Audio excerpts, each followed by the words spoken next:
انتہائی عجیب و غریب اور عبرتناک واقعہ جس کے بارے میں بہت کم لوگ جانتے ہیں۔ وہ دونوں جس جگہ پر گناہ کرنے لگے تھے وہ روئی زمین کا سب سے زیادہ مقدس مقام تھا۔ جیسے ہی انہوں نے گناہ کیا اسی وقت ان کے جسم پتھر ہونے لگے، ان کی روحیں قبض کر لی گئی اور گوس فوس کے جسم پتھر کے بنتے چلے گئے۔ اس وقت ان کے قریب کوئی بھی نہیں تھا، اس لیے جو کچھ ان پر گزری اس کے بارے میں خود انہی کے سوا کسی کو پتہ نہیں چلا تھا۔ یہ تاریخ کا انتہائی عجیب و غریب اور خوفناک ترین واقعہ تھا۔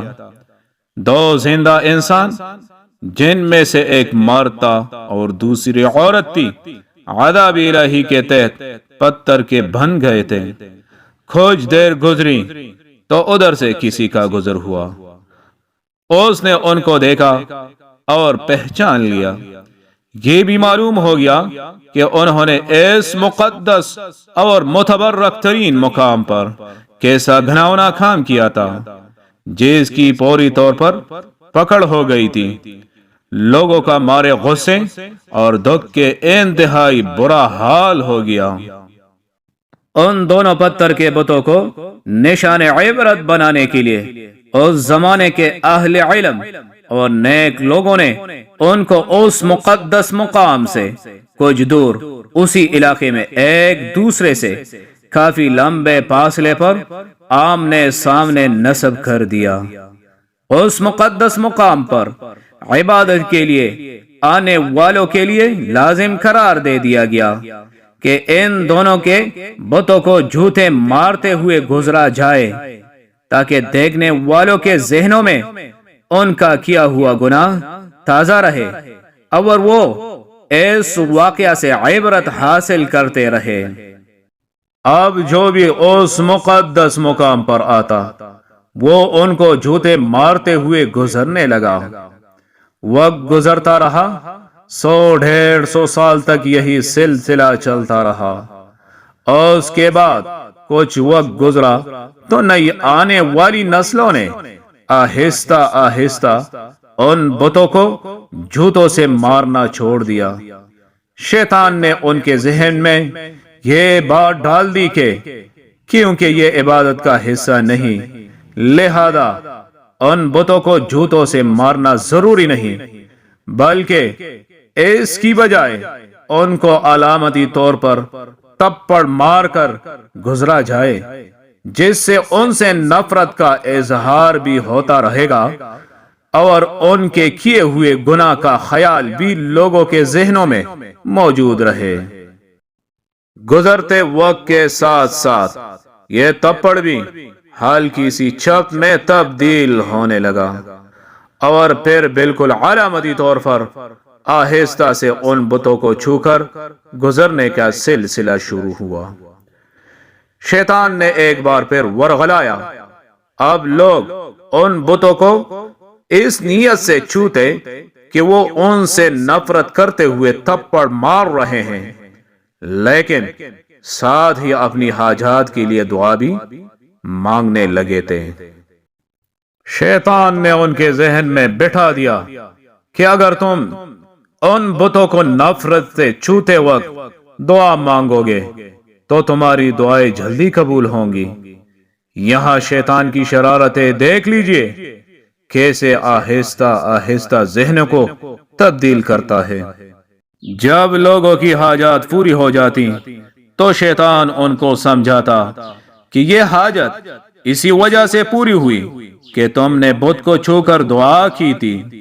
وقت گزرنے کے ساتھ ساتھ آنے والی نسلوں کی سوچ بدلتی چلی گئی اور وہ اب ان بتوں کو چھو کر دعا ضرور مانگتے تھے، لیکن ان کے انداز میں ان بتوں کے لیے عقیدت اور احترام آنے لگا تھا۔ اور پھر وہ وقت بھی جل آ گیا کہ جب ایک بدبخت نے اس بت کے سامنے اس کی باقاعدہ مناجات کی اور اسی سے دعا مانگنے لگا۔ جوتے مارنے سے شروع ہونے والی داستان تپڑ مارنے، علامتی طور پر چھونے، عقیدت سے چھونے سے ہوتی ہوئی باقاعدہ عبادت تک چلی گئی۔ اب ان دونوں بتوں کی باقاعدہ پوجا کی جانے لگی تھی، ان سے منتیں اور مرادیں مانگی جانے لگی۔ بدی اور بدی کے عبرت ناک انجام کی علامت اب دونوں بت خدا بنا لیے گئے تھے۔ ایک وقت آیا کہ ان بتوں کو سجدے کیے جانے لگے، ان کے سامنے قربانی کی جانے لگی اور ان کا شمار بڑے بتوں میں کیا جانے لگا۔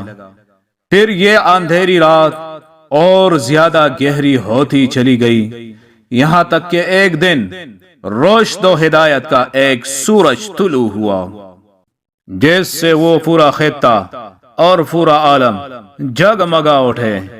دنیا سے جہالت چھٹنے لگی۔ ایک عظیم ہستی نے ساری دنیا میں ایک ایسا عظیم انقلاب برپا کر دیا تھا جس نے روز قیامت تک جاری اور ساری رہنا تھا۔ ایک دن عرب کا وہ بادشاہ جو غریبوں کا والی اور بے کسوں کا سہارا تھا، فاتح بن کر اس مقدس زمین میں آ پہنچا۔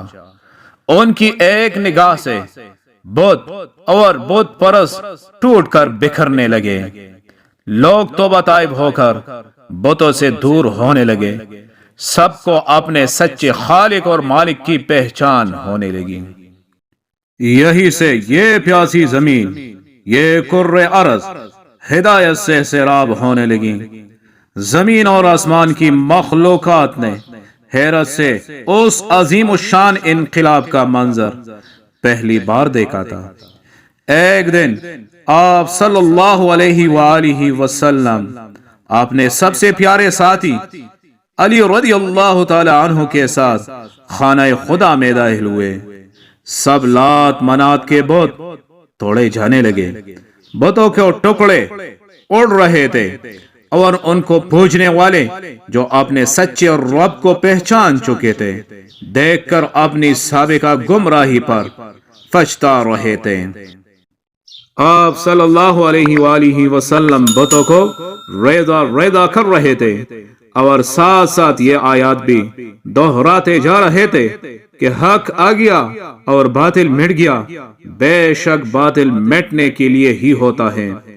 اور اس کے بعد آپ صلی اللہ علیہ وآلہ وسلم ان دونوں انسانی بتوں کی طرف متوجہ ہوئے جنہیں کئی سو سال پہلے ایک گناہ کی پکڑ میں پتھر کا بنا کر نمونہ عبرت بنا دیا گیا تھا۔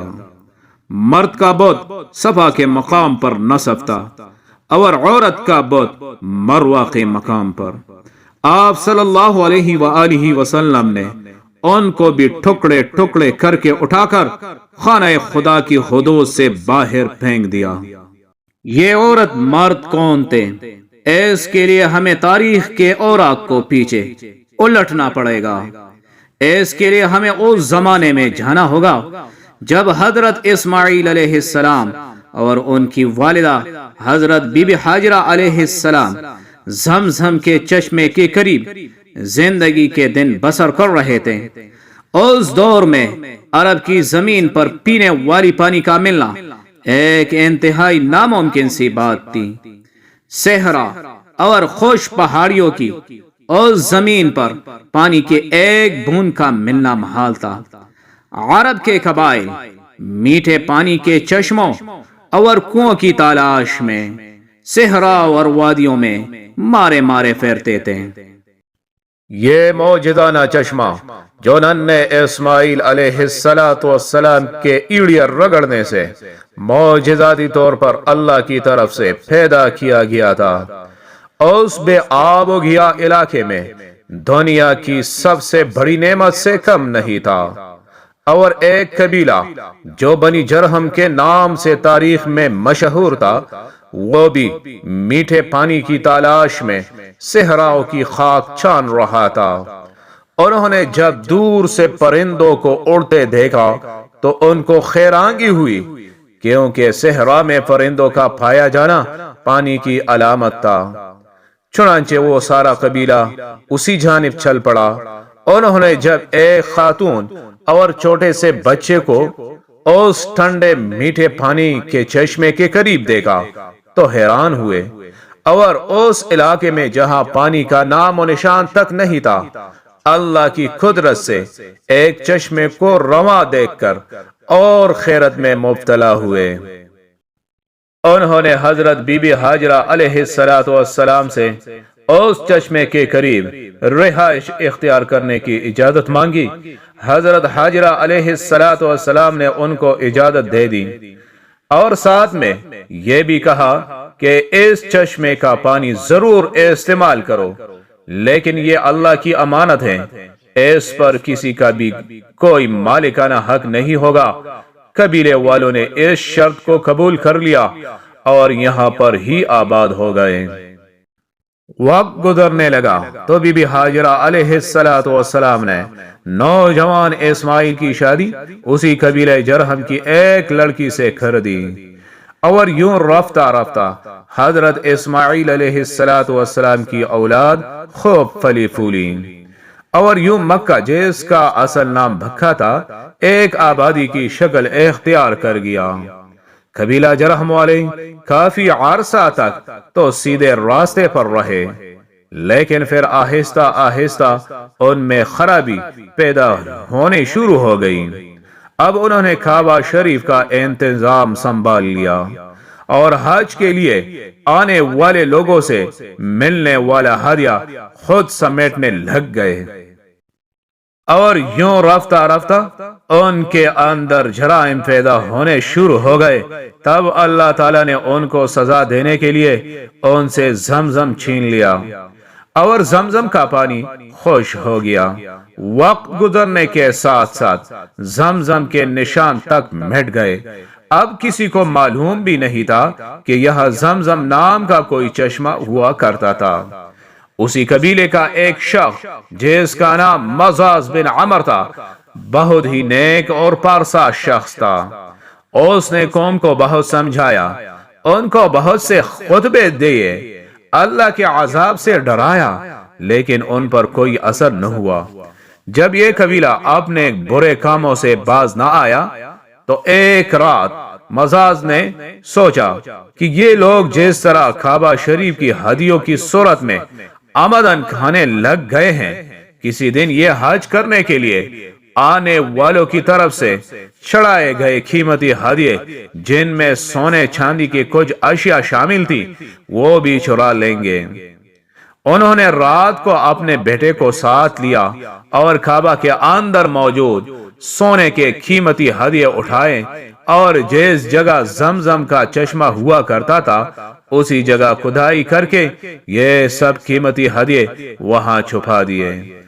اب جیسا کہ اللہ تعالیٰ کسی قوم کے بگڑنے پر اس قوم کو کسی دوسری قوم کے ہاتھوں عذاب دیتا ہے، اس قوم کو بھی عذاب دینے کا فیصلہ کر لیا گیا۔ اب ایک اور قبیلہ بنی خزاعہ کو ان پر مسلط کر دیا۔ بنی خزاعہ والوں نے بنی جرہم کو مار مار کر مکہ سے نکال دیا۔ ان کے قبیلے کے کثیر تعداد میں افراد کو قتل بھی کر ڈالا، اور یوں لٹے پٹے بنی جرہم یمن میں جا کر آباد ہو گئے۔ اسی زمانے میں اس قبیلے بنو خزاعہ کے ہاں ایک لڑکے اور لڑکی نے جنم لیا۔ لڑکے کا نام عیسیٰ بن ییلا تھا اور لڑکی کا نام نائلہ بن زید تھا۔ دونوں جب جوان ہوئے تو ایک دوسرے کے عشق میں گرفتار ہو گئے، اور انہوں نے آپس میں ناجائز تعلقات قائم کر لیے۔ ایک بار یہ دونوں حج کے لیے ایک قافلے کے ہمراہ مکہ مکرمہ گئے۔ خانہ کعبہ میں ان کو تنہائی میسر آئی تو انہوں نے ایک قبیح فعل کرنے کا ارادہ کر لیا۔ چنانچہ جیسے ہی گناہ کے مرتکب ہوئے تو انہیں عذاب الہی نے آ گھیرا، یوں وہ پتھر کے بت بنا دیے گئے۔ اس کے آگے کے حالات آپ واقعے کے ابتدا میں ملاحظہ کر چکے ہیں۔ جب ان کے بت نبی کریم صلی اللہ علیہ وآلہ وسلم نے خانہ کعبہ کی حدود سے باہر پھینکوا دیے تو اس وقت مسلمانوں کے ذہن میں صفا اور مروہ کے دوران سعی کے بارے میں شک و شبہ پیدا ہو گیا۔ وہ سوچنے لگے کہ کیونکہ صفا و مروہ پر دونوں کے بہت پہلے نسب تھے جن کا طواف جاہلیت کے زمانے میں کیا جاتا تھا، لہذا اب ان کا صفا و مروہ کا طواف کہیں ان بتوں کی یاد میں طواف نہ ثابت ہو، جس کی وجہ سے ان پر بھی اللہ کا عذاب نازل نہ ہو جائے۔ اس پر سورہ بقرہ کی آیت نمبر 158 نازل ہوئی، جس میں اللہ تعالیٰ نے ارشاد فرمایا، بے شک صفا اور مروہ اللہ کی نشانیوں میں سے ہیں، سو جو شخص حج کرے بیت اللہ کا یا عمرہ کرے تو نہیں ہے کچھ گناہ اس پر جو سعی کرے ان دونوں کے درمیان، اور جو شخص خوش دلی سے کرتا ہے کوئی نیک کام تو بے شک اللہ ہے قدردان، سب کچھ جاننے والا ہے۔